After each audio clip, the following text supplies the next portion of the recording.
my area is philosophy of education, and I've previously written about psychedelic experience and insight as a form of education, particularly in terms of the insights we might gain about ourselves and our relationships and our environment. And there's something forgiving about these kinds of insights, in that as long as they're beneficial for us, it doesn't really matter so much if they're true or not. And Chris Letherby, who's also on this panel, talks about this in his work. Now, I'm pretty comfortable talking about human flourishing. It's one of the main currencies in my discipline. So to make life difficult for myself, which is arguably an aspect of my own flourishing, I'm going to turn my attention to truth. So confusingly, the title of my talk refers to truth, beauty and goodness, but I'm going to start off talking about a more common language kind of truth and work up to that. So here are some questions we might ask about truth, and these are my old school slides. Does truth exist? What stops human beings from knowing truth? How close can we get to knowing it? Can psychedelics help us to get closer? And how can we know this? And ultimately, I'm interested in the question, what, if anything, does psychedelic experience have to offer philosophy? But I'm not going to be able to answer that in this talk. Perhaps we might be clearer on that by the end of this conference. So let's take that first question, does truth exist? Now, unless you're a relativist, and that's someone who believes that truth is entirely relative, and I'm pretty sure you're not, because if you were, then conferences like this would be of very little interest to you. You probably believe that truth exists. I've got very little interest in arguing with relativists, but I'm sure the feeling's mutual. So what gets in the way of us finding the truth? You know, you might reasonably think that given the human brain is the most complex structure in the known universe, we have at least a fighting chance of understanding that universe. The trouble is we don't really understand our own brains, and it's not like a tool that we can manipulate to serve ends beyond itself, because we don't know what it does and how it works. It's hard to believe, I know, but in here are 100 billion neurons, and each neuron is connected to 10,000 other neurons. And this brain has evolved presumably towards the end of human survival, and arguably towards the end of human flourishing, although that's debatable. And there's no reason for us to believe that human survival necessitates or even benefits from understanding the great mysteries of the universe. And there is, in fact, reason for us to believe that the very opposite might be true. Over 100 years ago, Henri Bergson in 1911 came up with the reduction valve hypothesis, which draws on the reasoning that it actually benefits us to remain ignorant of many things. And he wrote, the brain is the organ of attention, and the part it plays is that of shutting from consciousness all that is of no practical interest to us. And it stands to reason that this hypothesis of Bergson's would have been easier to come up with if he'd had his neurological valves open and seen for himself some of the weird and wonderful things that have no practical purpose. And there are no reports of Bergson having first-hand experience of psychedelics, but we do know from his correspondence with Humphrey Davy, the chemist, that he was extremely interested in Davy's excursions with nitrous oxide and encouraged him to keep going with them. And there are other filtration theorists, as they're called, and they include known psychonauts William James, who was writing about the same time as Bergson, and of course Aldous Huxley, who describes broader consciousness, which he calls mind at large, as funneled through the reducing valve of the brain and nervous system. And Huxley says, what comes out at the other end is a measly trickle of the kind of consciousness that will help us to stay alive on the surface of this particular planet. He actually said which will help us to stay alive, but I changed it to that because it's a defining clause. He was really smart, Huxley, but he got high a lot.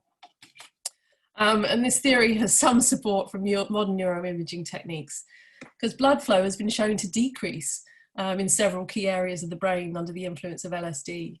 And this indicates that the experience of being flooded with sights and smells and sounds corresponds with a decrease in the brain's activity, which is therefore indicated to be reductive rather than productive. Now, the idea of the brain as a reductive mediation device also doesn't contradict Charles Darwin's proposition that it's not the strongest of the species that survives, it's the one that's the most adaptable to change. And yeah, philosophers and thinkers from Friedrich Nietzsche to Jean-Louis Bourges talk about the importance of selective forgetting, and the ability to change what we attend to and believe as the situation requires. So the upshot of what I'm saying here is that human beings are simply not designed for truth. It's like it's not good for us. It's almost as if the Old Testament was right after all, with Adam and Eve and the tree of knowledge.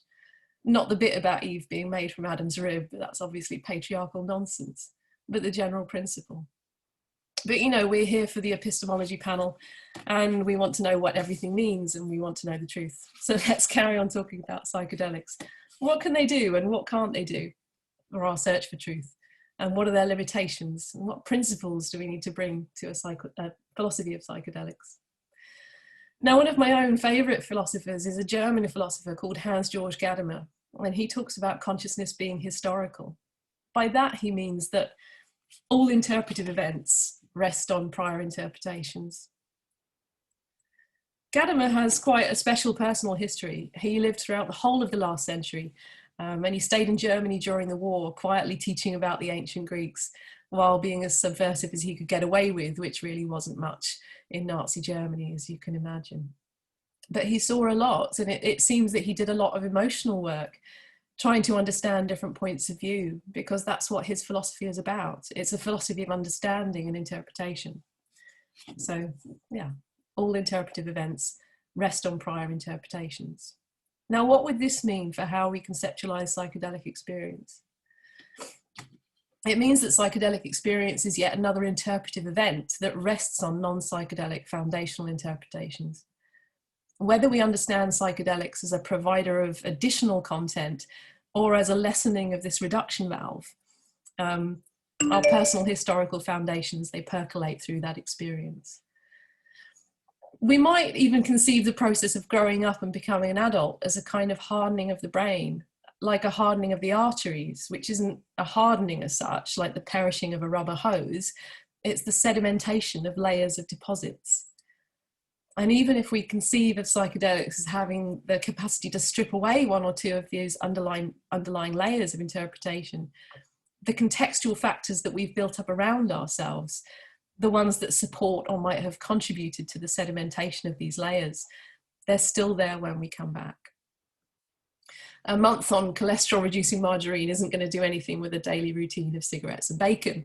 You know, what's learned can be quickly unlearned.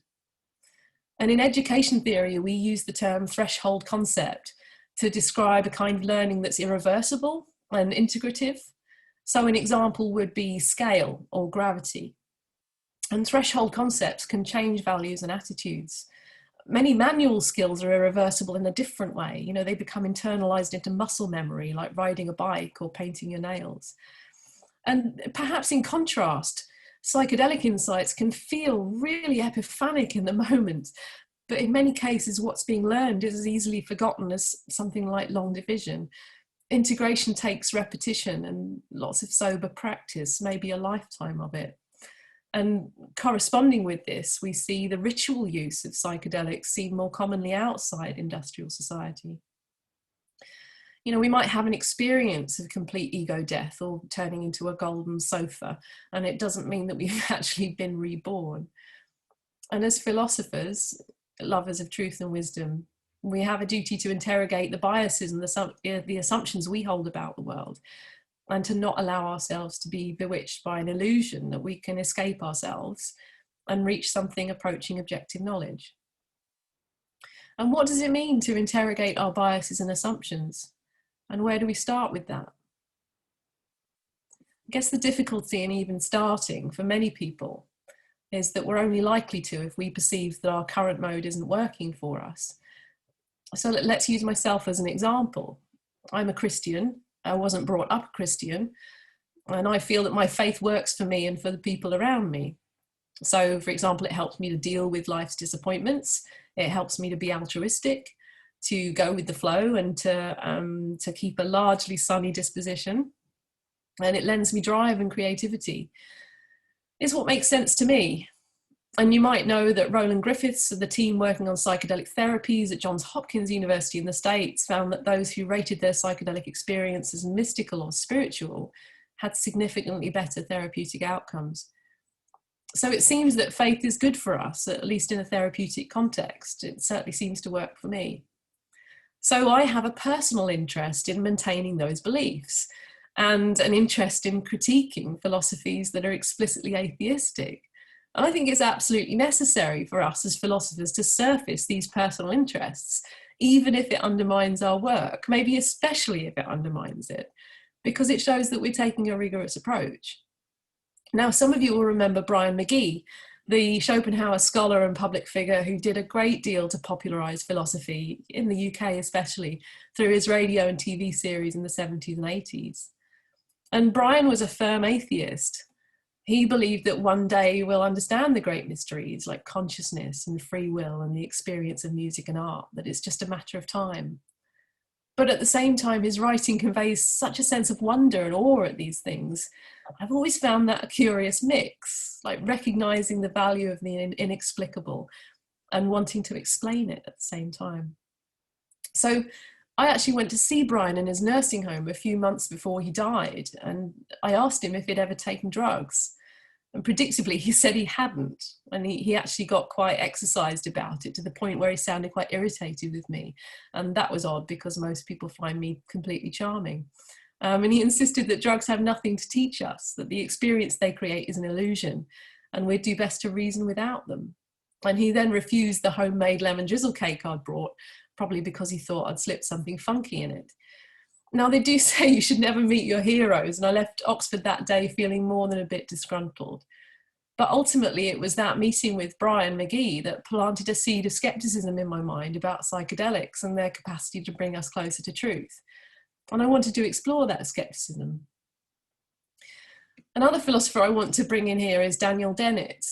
So Dennett has been described flatteringly as the least apocalyptic of the four horsemen of new atheism. That was by Julian Baggini in 2017. I'm really drawn to Dennett's work. I say I'm drawn to it, and what I mean is that I find myself reacting violently against it, and I'm curious about that reaction and what's going on there. So Dennett's theory of consciousness, as you might already know, steers us away from higher powers and away from Aldous Huxley's idea of the mind as transmitting a higher consciousness, and away from the notion of a soul or a spirit that underlies and observes our thoughts, feelings, and actions. Dennett's theory of mind is one of lower powers.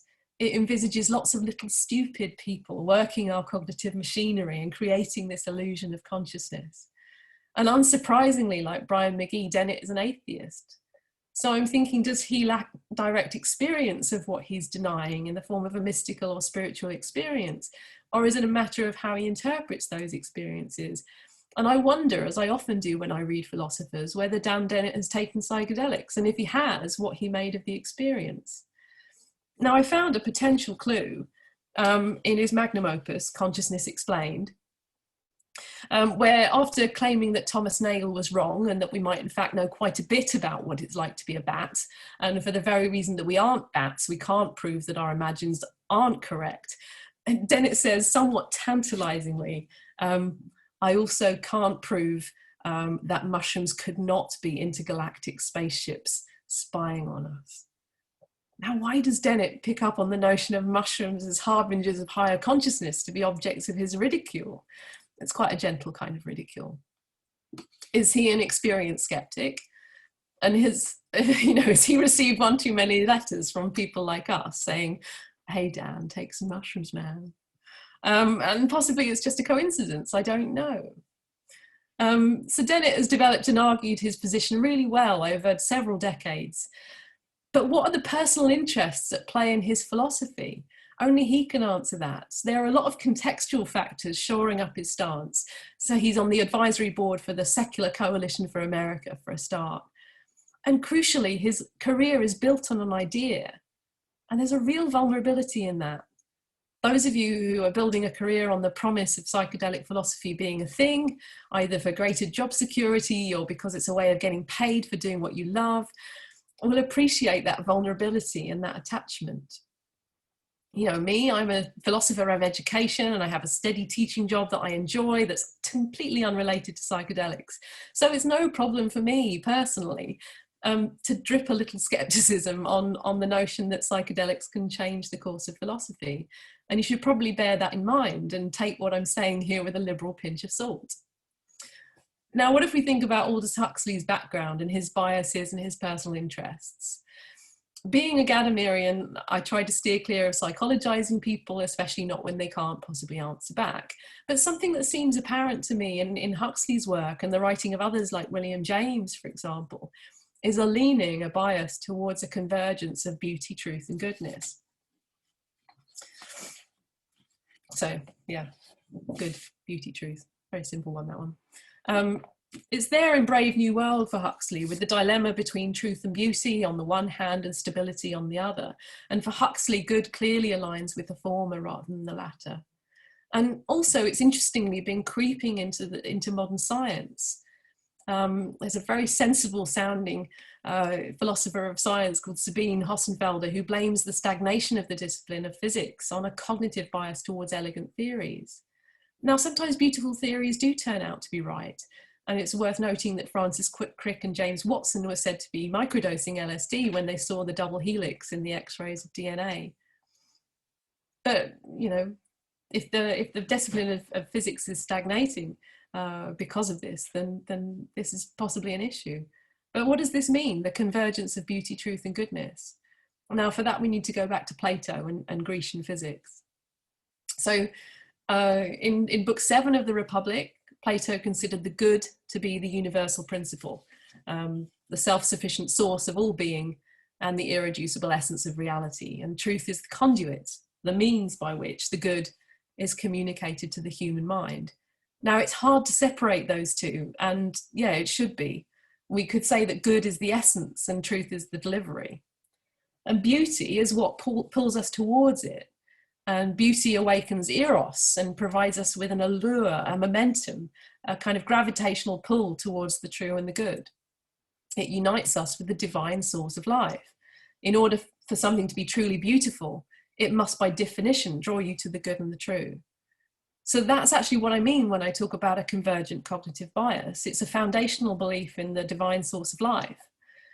Could it be that even if someone doesn't count themselves as religious or spiritual, then in order to appreciate and integrate the teachings of psychedelic experience, they need to have this foundational understanding? Or can psychedelics provide this understanding as long as someone's willing to take the leap? And essentially, I'm asking, you know, where are we going, and will psychedelics be involved in getting us there? On the societal level, I find my imagination completely captured by Ernest Gellner's picture of the highly unlikely leap that happened from hunter-gatherer to agrarian and then to industrial society, with a suggestion of an equally improbable but perfectly possible third leap to, you know, something that we don't know. If we knew that, we'd already be there.